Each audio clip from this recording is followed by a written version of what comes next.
welcome to the strangest gig I've ever played. True tales from the studio and the stage. I'm your host, Chris J. Norwood. On the podcast with us today is Kelsey Ray, old friend of mine and former bandmate. I guess we were in a band. Not really sure what to call it. We get into that a little bit, along with some other amazing stories. And let's jump right in.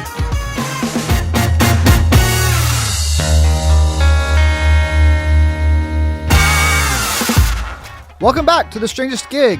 I'm your host, Chris J. Norwood. If you listened to the pilot episode, you will have heard me talk about one of my strangest gigs, and that was a time when I was in a group called Vocal Trash.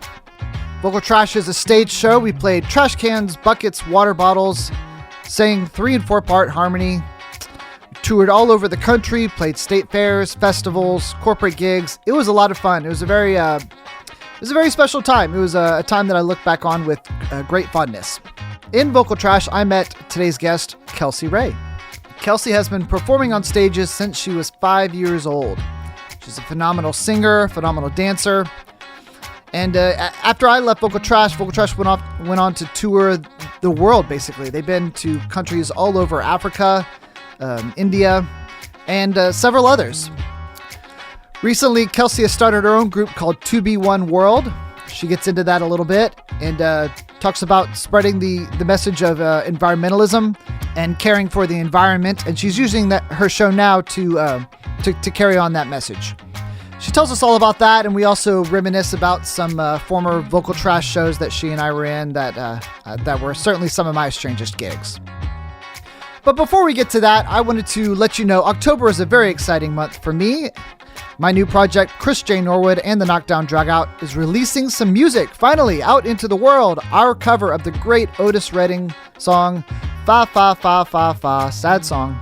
It will be hitting all streaming services Friday, October 20th. Then please come help us celebrate the very next night, Saturday, October 21st at the Double Wide.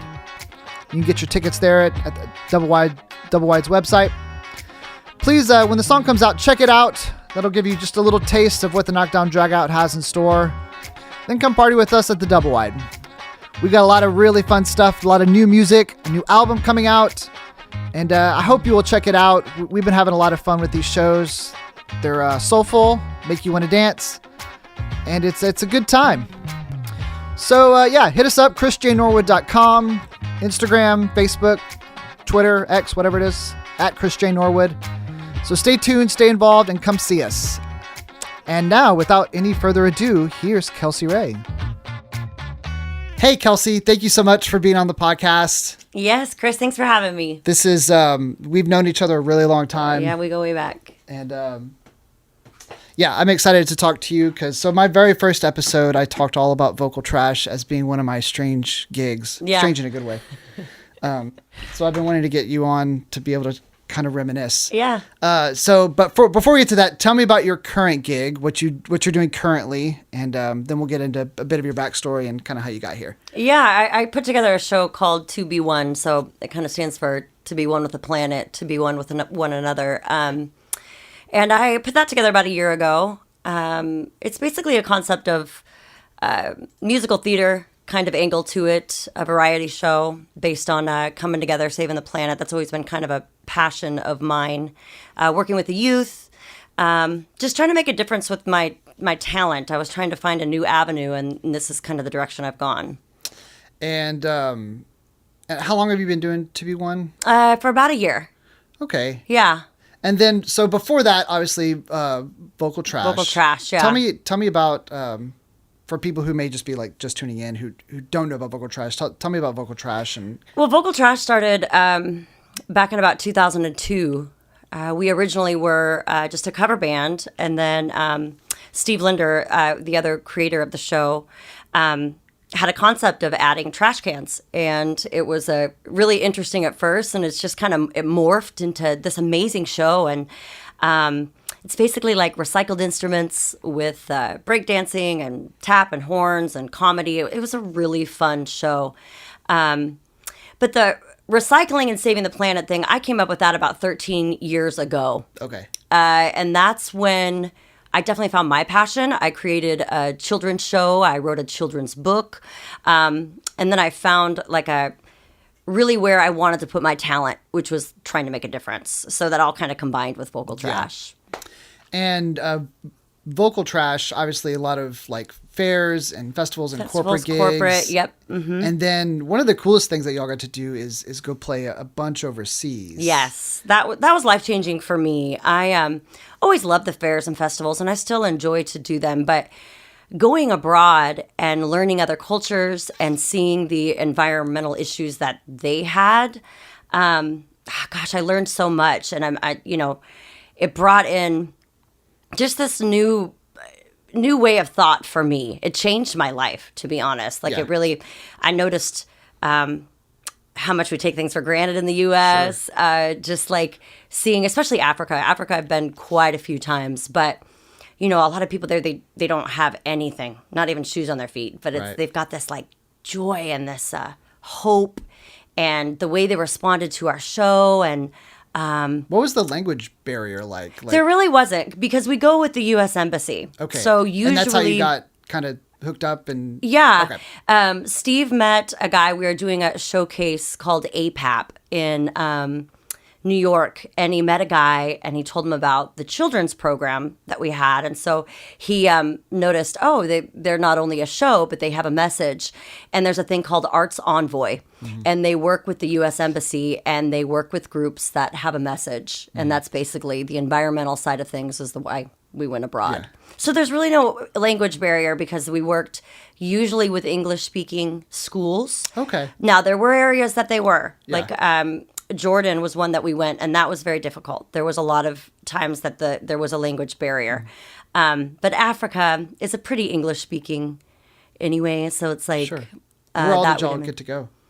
We started in Romania. We went to Micronesia, Mongolia, Jordan, Africa a few times, so Zambia, Morocco, Liberia. Where else did we go? Mongolia. Did I say that? I said that. And then with the new show, we went to India. Yeah. My new 2B1, we went to India a couple months ago in May. Jordan was one of them. And I think that's it. That's so cool. It was really cool. Like, that's, to me, I've been on stage forever. So I started when I was 5. I literally never left in 40 years. So musical theater was my background. I did about 30 musicals growing up, commercials, just everything you can think of. And I've always had a passion for stage, but then to find like, wow, I can make a difference with my talent. That's definitely the angle that I wanted to go with my new show. That's cool. Yeah.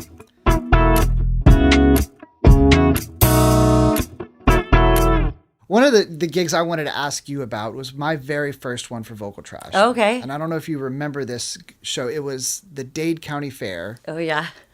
And we were playing the Dade County Fair, and I think it was Dollar Night at the Dade County Fair. Yeah. And we're playing a show, and like a horde of people rush the gate. Yeah, I do remember. And there were long lines, and people were getting really upset. Yes. Then they tore the gates down, jumped over the... And we were playing right there at the front of the gate. That. And I remember, like, I think that was like our third show, and me going, what have I gotten into? I do remember that. That fair was an interesting thing anyway. It was so different than most fairs. Yeah. I think. Yeah. I mean, the people. I learned it was, but I remember thinking, like, is this how it's going to be? Yeah, I do remember that. Man, that's so long ago. It was so scary because, I mean, they were literally jumping the fences and tearing the fences down. Yeah, I do remember that. And we're just, hitting on trash cans. And... Oh my gosh. You were probably like, what is this? My next memory of that fair was, I forget the guy's name. He was pretty popular amongst other like fairs in the southern Florida area. He was a clown, but he was also an Elvis impersonator, I think. I don't even remember. Some of that stuff blurs to me. But I remember sitting backstage in what little green room we had, and he had his like whole clown makeup on, and he was smoking cigarettes. That's awesome. And talking about how he was, basically prostituting himself for drugs. That doesn't surprise me. The fair always had such interesting people. They do, but they're awesome too. Like, He was so kind and he was real sweet and funny, but he was just. The fairs are like we did so many of those. I mean, we were probably doing 150 a year at the time. 150 fairs, right? Well, dates. no dates. Yeah, probably like 10, 15 fairs. And I mean, it was always different everywhere in the country. So different. Which one was your favorite? I think probably. Well, I have two. The Iowa State Fair was always my favorite. Mm-hmm. That was just the response we got. I mean, we always had thousands of people at those shows. Yeah. And the people were just so awesome. And my other one was Dutchess County Fair in New York. That was always my favorite. Yep. Just I loved the scenery was beautiful there. Yeah. And it so just had chill. a different vibe. Yeah. Yeah. In the Catskills, it was just really, really cool. Those are probably my two favorite. So we did the Dade County Fair, and then like a month later, I think we were playing like this corporate gig in Vail. So we're staying at, a lot of times those corporate gigs, they would put us up in pretty nice hotels. Yeah, yeah. So it was from that to that, and then I think a month after that, we were in, I think Puerto Rico. Oh. At some. Was that when Justin Timberlake's mom was there? Was that gig and she kept requesting NSYNC? I think so. I forgot about that. Yeah. Yeah. I remember her coming up and I thought she was lying. I think I told you, I was like, this lady's saying she's Justin Timberlake's mom. And sure enough, I don't think I Googled it, but somehow we found it. Requesting NSYNC. Yes. We're like, we don't know any NSYNC. Like, what do you think this is? No. I'd forgotten about that Me entirely. too. It's funny, like, we worked so much, and I mean, it was 23 years that I was doing that. So they kind of like start blurring together until I start really thinking about individual gigs. Well, tell me, like, do you have one that you remember as your strangest gig? Strange. And like, strange doesn't always mean bad. Like, a lot of times it's just. I mean, there was one. COVID was really interesting. So COVID was towards the end of Vocal Trash, and they were trying out the drive-up gigs. So everyone was in their cars. Yeah. That one's strange to me because I don't guess I've ever performed like for people in their cars, and the applause was like horns and stuff or like lights that. flashing. Yep. Yep. And we would try to go out to the cars, and then frequencies would start going back because we had to run back to the stage, and that whole thing was like, it was very interesting. Yeah, that's one that kind of stuck out just because I hadn't done anything like that. But I mean, for me, it's like every trip abroad. So fairs and festivals and the corporate, those were always so different. Like the gigs we did were so different. They were never one of the same, Yeah. And it was the abroad stuff was what really stands out, like what we were up against. Yeah. In Liberia, we were playing in most areas we play in are poverty stricken. I mean, there were some that weren't, but we were having to get so inventive because there's obviously no sound, and some of these were in the middle of nowhere. And I mean, so what would y'all do for gear? Because like with Vocal Trash, you can't. A lot of that stuff you can't fly. No, we made it because the program. It was a bit different. So places like Morocco, we did like Timitar Festival. We did this huge festival. Now that one stands out for me because like J-Lo was there the year before. I mean, it was massive, and the way they were responding to things. I mean, that one stands out because of the amount of people. And that gig, because that was I think our second trip abroad. Yeah. Romania was our first. Those were more concerts. Okay. And then when we started going to places like Micronesia, Mongolia, Africa, they started becoming more one-on-one with the youth. We did some domestic violence camps women and children were at. So we just had to get inventive. It was definitely more like just communicating with the kids and just talking to them more, showing them how to make an instrument out of trash. Yeah. there's a time that we would even separate the kids up, and the break dancers would teach them to dance. I would teach them to sing. Steve or Greg would teach them to drum. And then it was like, we do this like communal song at the end. But we definitely had to be thinking on our feet for it, because we didn't have the gear like you would think, or PA in general. Yeah. You know, we went to Jordan, and that was in 2021. And I had been talking to the embassy back and forth for about a month. And I'm like, okay, so the sound, just want to make sure we got the right PA, because a lot of stuff we did were tracks. Yeah. And we get to this amazing historic site, and they're all sitting waiting. And I said, well, where's the sound? She's like, she pointed to the wall, and it was to plug in. And I'm like, there's no sound? She's like, well, no, we just thought you meant power. I'm like, no.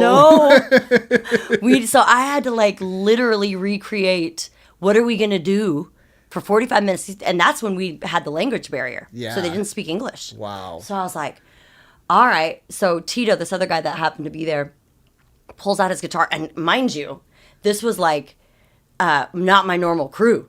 Yeah. So Tito I had never really worked with. Yeah. And I'm just like, try to play Be One World, the song I wrote in Africa. So he's just, strumming chords, and we're just teaching him how to dance. We're just passing out instruments. I mean, that was the gig that was like completely off, because we didn't have sound the rest of the time. Wow. So I had to like just create a show, which was actually really good for me, because India was when I did it again with a different troupe. And it got me thinking how to expand it to when we don't have sound. Yeah. And what can I do when we do go to these areas that just can't provide PA? You started to think about that. Mm-hmm. The cool thing about To Be One World and Vocal Trash 2 is that there's such a it's such a production, and I don't mean that in terms of like sometimes, but I don't mean that in terms of like there's a lot of lights and sound and all that, but it's different than just like a band getting up and playing songs. There's like thought behind transitions. There's thought behind like what message you're conveying. There's thought behind like how it's coming across, and y'all put a lot of work into that. Musical theater was definitely that's what I know. Yeah. So when I started to think of how a flow of a show, that's been my thing. That's my schooling is definitely like how to keep it fresh, and I always want like people to leave with feeling all emotions, you know, whether it's like tugging at the heartstrings or laughing or feeling good, or that's kind of what I was trying to do even with my new show, Vocal Trash 2, where it was like, all right, let's not do a whole song. We'll just blend into the next song and medleys or whatever. Yeah. And when I, after doing something for 23 years and then trying to recreate or rebrand or whatever, it's been super challenging, but it has like opened me up to being like, I want to make this show about that, about making people feel good and like doing songs that just make them smile or bring like, I just love this like connection with the crowd. And I think that's something, because I've always said it's not a band, because it's really not. Yeah, and I never really knew how to describe it. People would ask me like, well, what did you do? I was like, well, I was in a band, but it wasn't really a band. Right. It's just not a good way to describe it. And there's so many like just bands that, I mean, to be honest, don't give a shit about what the audience says or does or how they react. They're just up there to play their music. Right. Which is, I mean, that's another way to do it. Yeah. But that just, I always loved the approach of like trying to keep the audience in mind, and like you're there to put on a show for and make them a part of it. Yeah. You don't see that very much. And that's always kind of, with Vocal Trash, doing so many fairs and stuff like that, and the covers, and we'd pick covers that were good for that. But with my new show, it's been like, if I'm going to do covers, because I've tried to, a really cool thing too. Most places we went, we worked with artists that were local. So in Zambia, I worked with this artist named B-Flow, and he's huge over there. And we actually did a couple other songs together too. But you learn like their rhythms and how they create music. Yeah. And then Jordan was the same way. India was the same way. We worked with these kids that created musical instruments out of trash, and they performed with us. Wow. So that's kind of what I've incorporated, that I'm still learning. Obviously, shows take time.